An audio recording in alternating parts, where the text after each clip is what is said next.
Here we go, episode 6 of 6, Norway at War, Mission Afghanistan. Check out the original video in the description. Please go and give him a like, share and subscribe. And if you could do the same for combatreadyhq, I really appreciate all the support. The final episode, it's been an absolute brilliant series. Reminds me of my days back in Afghan, and hopefully you've had a good insight to the Afghan war and what soldiers really got up to and how they felt. This episode is slightly longer. The last episodes normally are 38 minutes long, so we'll break this one down into 2 parts, so look out for the second part. But as always, please comment below what your thoughts are, what you want to see next. But let's get into it.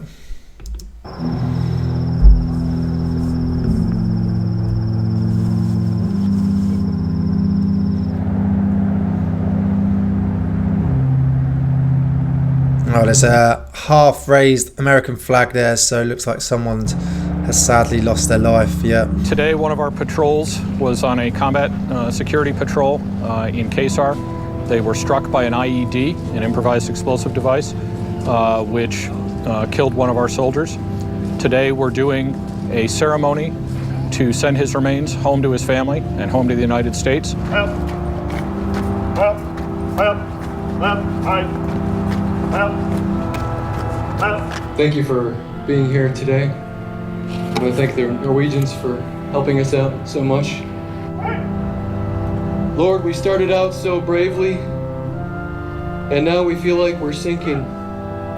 We're afraid. Lord, please save us. We do not know where to turn for help, and so we cry out to you. We were so self-confident, so sure, and now we trust nothing.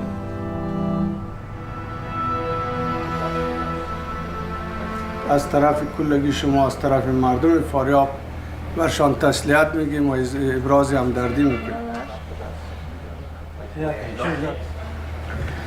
یک راپور دیگه قبلا تقریبا 8-9 ماه قبل 12 نفر بچهای خورده طالبان برده بودن در پاکستان.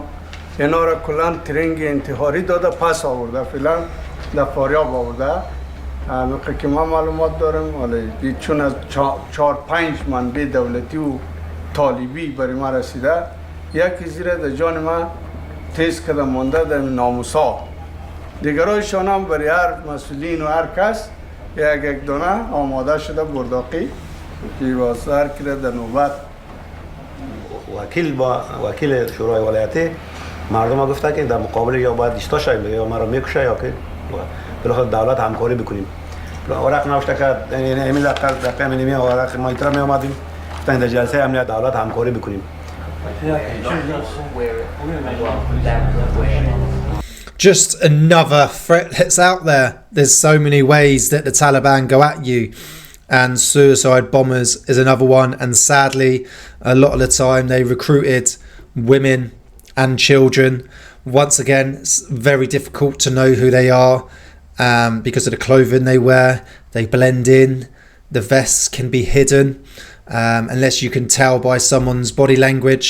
The atmospherics in and around the area, because a lot of time the locals know, they get warned, so they're not collateral damage. It's very hard to see, and sadly this is young boys as well who either get told that they're going to a better place, they're doing it for a better thing, whether they're getting money for their family, whether they want to do it, or whether they are just purely pressured into doing it, otherwise they end up going to kill their family.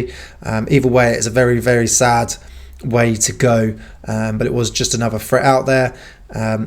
And then obviously, as you saw once again with the American soldier, the realities of war again.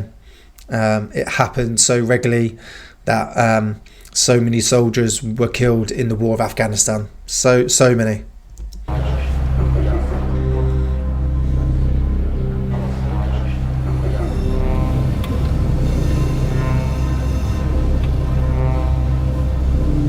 I sommer så tenkte jeg på at jeg faktisk skulle stanse I Maimane by og rusle meg en tur ned I byen her. Men I dag så angrer jeg på at jeg ikke gjorde det, for I dag vil det være helt umulig på grunn av at sikkerhetssituasjonen har blitt så forverret. Det opprørere som har valgt seg ut PRT-soldater og meg som mål, sammen med myndighetspersoner her I byen. Jag kan ta en vägsnabb färdig.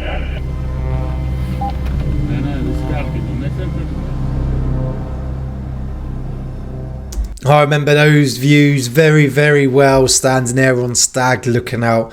Absolutely beautiful views, but once again always at a heightened alert state because you never know what's going to come. But sometimes you are lucky enough to see sunsets and sunrises like that. One of the perks of being out there.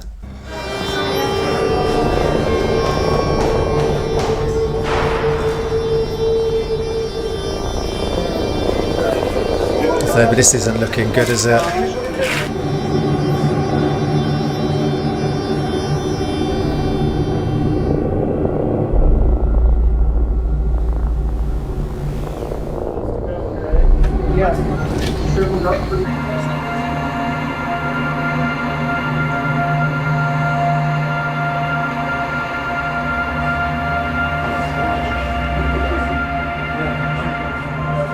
He said it was happening. He had the information.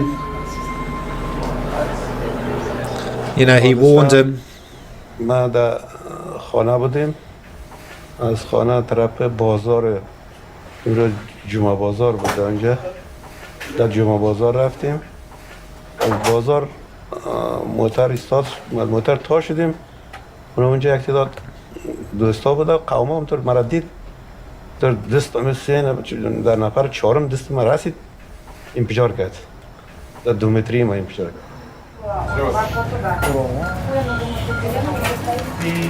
The boy had injuries to his legs and possibly to his abdomen, so we took a look inside and he was okay.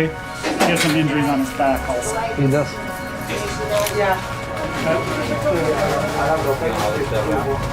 Look how young he is. Yes. This is what everyone's up against. This is what the Afghan people are up against. Jeg spør meg, hva er det som motiverer en ung gutt på 16 år til å gå og drepe seg på en måte der? Sånn fra med et norsk hjerte og norsk hode så synes jeg jo det er forferdelig. Men så må vi ikke glemme at dette er Afghanistan.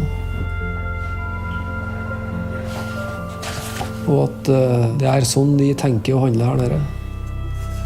Dette er ganske vanlig. Så ser vi også at hvis vi ikke gjør noe, så blir jo vi og myndighetene sett på som ufattelig talentløse.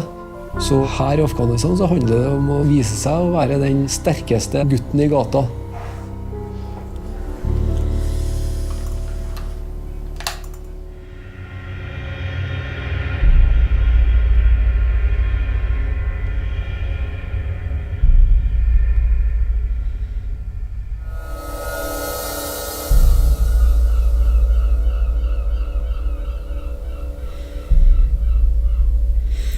Yep, here's where SF come in. Obviously, you've got the local, the regular standard soldiers, ANA, AMP, obviously trying to provide security, going out on daily patrols, carrying out operations. But a lot of the time when it gets too out of hand, the regular guys can't sort of cope. They're becoming overrun. Too many insurgents are coming in. They start using new specialist tactics such as suicide bombers. You just haven't got enough personnel. You can't really go deep into the mountains. You haven't got the skill set or the weaponry. You then get special forces to come in and they sort of have to take over and conduct small little ops while you concentrate on building security around your sort of checkpoints and camps. And then they can take out the leaders that are coordinating this sort of stuff.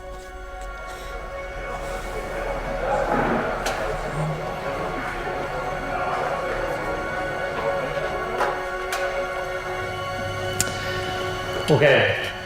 Vi har nå redusert opprørernes evne til å lede og også kommunisere med hverandre. Nå er det ikke så kult å være opprørsleder lenger. Vi har fått støtte av spesialstyrker som har vært i Faryab og jobbet mot Taliban sitt ledernettverk og fått fjernet mange av nøkkelfigurene i Taliban. Det nok en kortsiktig effekt vi har oppnådd. Snart så vil det gro opp nye ledere, overta ansvar og så videre. Men fighterne som villige til å la seg reintegrere skal samles i et sikkert område der de blir tatt vare på, gitt mat, gitt sikkerhet, der de etter hvert skal få tilbud om utdanning til en andre karriere.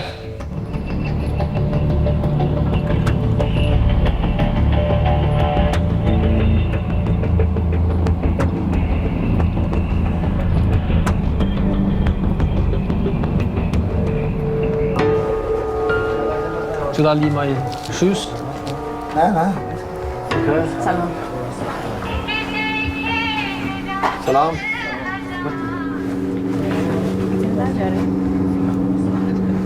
Salam alaikum. Rune Solberg, PRT-sjef. Kommandant PRT hans. Veldig bra å få treffe dere her nå. Jeg har sett fram til å møte dere her i Maimane. Kan vi sette oss ned, eller? Bare.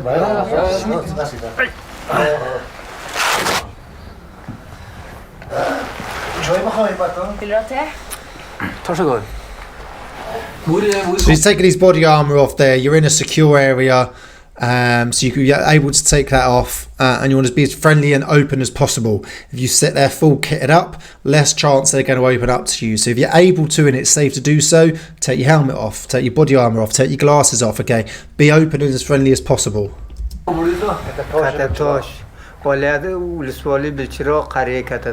Vi har jo sikkert vært og slåss mot deg og styrken din oppe i Belgerak, vi. پس ما حتما با شما جنگ کردیم تو بلچراغ. شاد جنگ کرده باش. Det kan godt hende. Da har vi jo noe å snakke om, da. پس حتما میتونیم نقلش گپ بزنیم بعدا.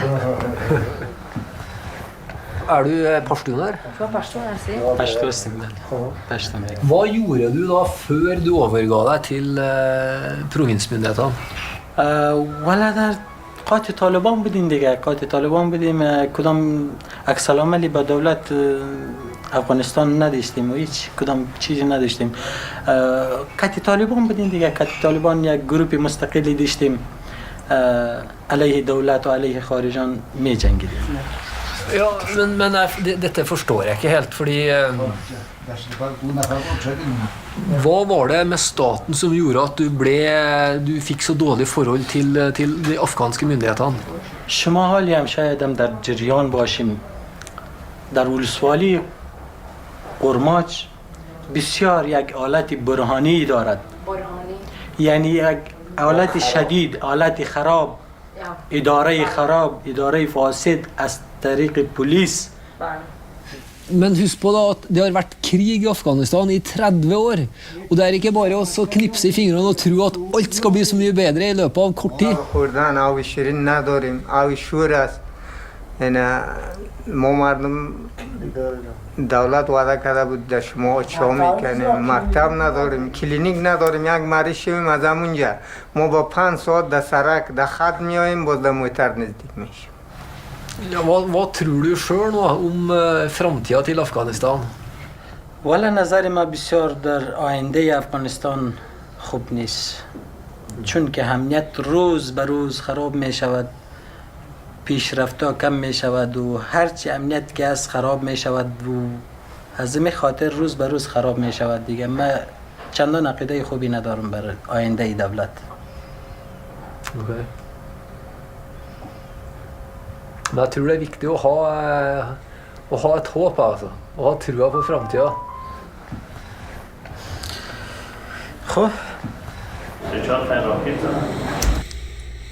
I really like this commander. He's really good. He wants to go meet anyone to gather as much information. He actually really cares, and he really wants to make it a better place and leave it a better place than when he started, which he's struggling to do with. But as you can see here, these two guys are actually openly talking. They were with the Taliban. And they gave their reasons why. It's a hard one because obviously massive corruption with the government's ANA and MP, and we've seen that they don't want to get into the Pashtun areas. The money's kept up top or only put into the towns and cities they want, and it's still sort of taken away, and they keep some for themselves. But the question is, are Taliban going to make these villages better that they want anyway. So it's sort of a catch-22 that they have to pick a side, really. The current government security forces are corrupt, but then are Taliban going to give them what they need as well? Or are they just going to be just as corrupt? Are they going to give them schools, medicine, hospitals? We know, obviously, they're not for women, so that they went straight away. I think in this case, it was just pick a side, and which one do I think is going to win? Which one's possibly going to give me a little bit more than the other? So, yeah, I think they were sort of stuck either side. And on the fence, and when your villages, your areas are being targeted and aren't being treated the same as other cities and towns, then you can sort of see why they have so much against the government.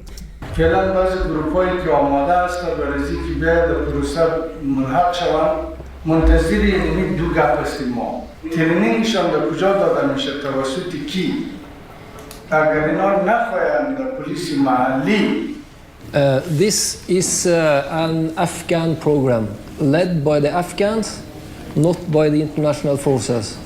The PRT will not train any reconcilies. We will not house any reconcilies. We will not feed any reconcilies. That is your job. And it's also your job to find a practical solution to this program. We will support you with ideas. We could probably give you some other support as well, but money, that's another case. Then the international forces will probably be able to provide that.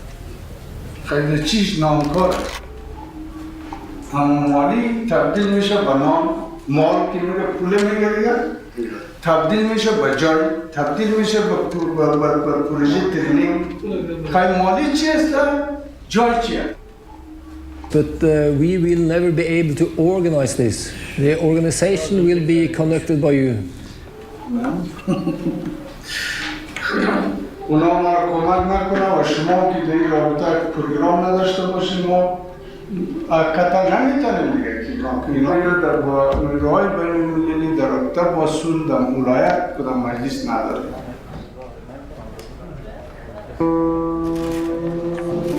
You can see he feels like just whacking his head against the wall.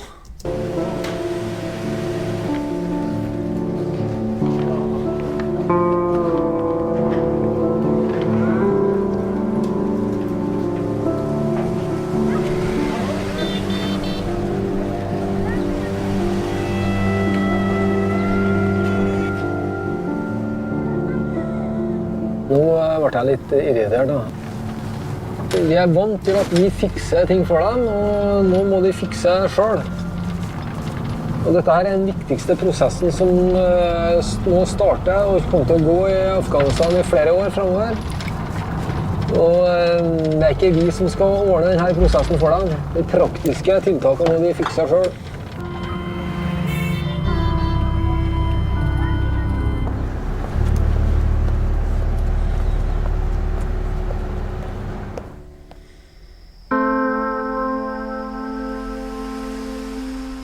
Det vi ser når vi drar rundt i de pashtunske områdene, er jo at utviklingen har kommet mye kortere i de pashtunske områdene. I denne situasjonen, der du har fått en stor avstand mellom pashtunere, som ikke har fått noe, og det usbekske flertallet, så er det altså oppstått en spenning. Den pashtunske befolkningen er jo mistroiske og utviser et hat mot de som er satt til å lede denne provinsen.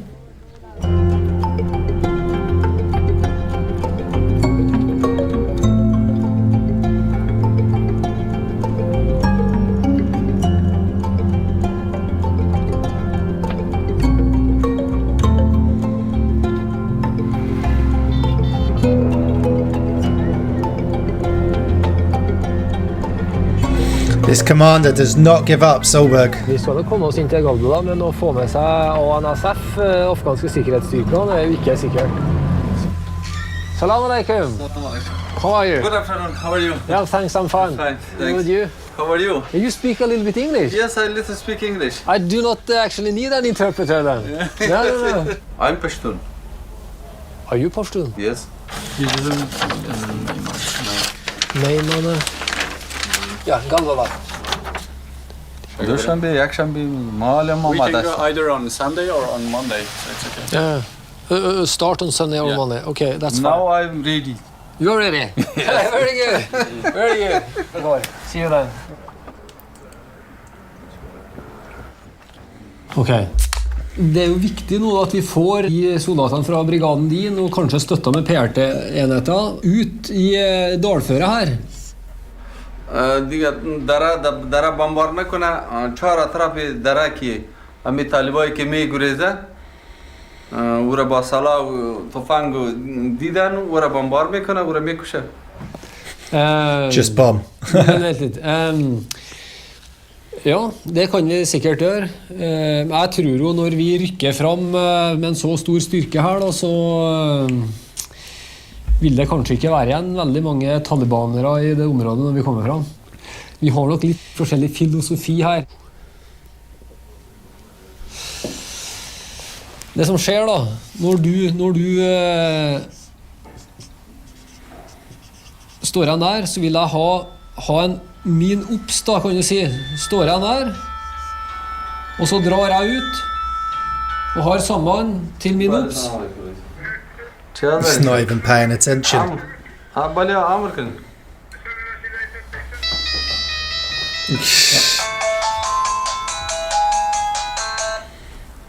En telefon i hver hånd. Ok. Poenget mitt er at jeg ønsker at vi kanskje utvider denne sikkerhetsbobla rundt Galbala til å bli enda større. کل یک دره یک چیز باشه. با نیمه دره که طرف دشمن باشه و نیمه طرف دوست باشه بازی بینشان مشکلات پیدا میشه. Helt enig, da er vi helt enige.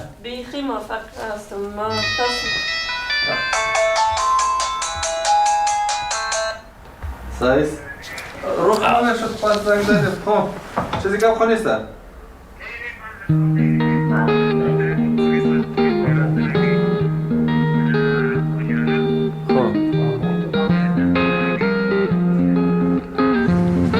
Goodbye.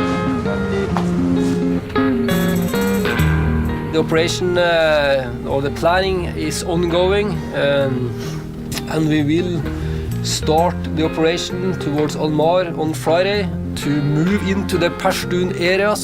This will be our last mission. You all know what happened when we go into Galbala, so let's cross our fingers. And we're in that part 1 of episode 6 just there. Looking forward to finishing this off, but obviously it's a longer one, so we'll just keep it down to 2 parts, make it an easier watch. But yeah, absolute brilliant episode, and it is really, I think, the great thing about this series is how it's really opening the eyes on the political side. Yeah, we've seen the frontline troops, yes, we've seen them go on ops, but you're looking at Commander Solberg, and you're seeing the difficulties that he went through to try and get commanders to listen, to try and get the Afghan security forces and government to hold up their end of the bargain and become self-sufficient instead of constant relying on ISAF and NATO. Because as you can see here, they're constantly asking for financial aid, planning. Okay, what can you do for us? We're going to need this. Can you give it to us? And this is what, 2011. So this is actually coming to the quieter times in the war, compared to 2004 to 2008, 9, 10.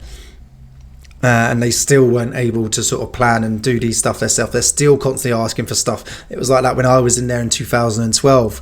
So that's the great thing about this series, is how it's opening up your eyes to this and makes and gives everyone a better understanding of the struggles we actually went through in Afghan, apart from the fighting, the actual fighting with the Taliban. It shows you the real struggles of possibly why also it didn't work, because they were corrupt. They at times they didn't really want to do things themselves. They always wanted help. They wanted us to do everything for them.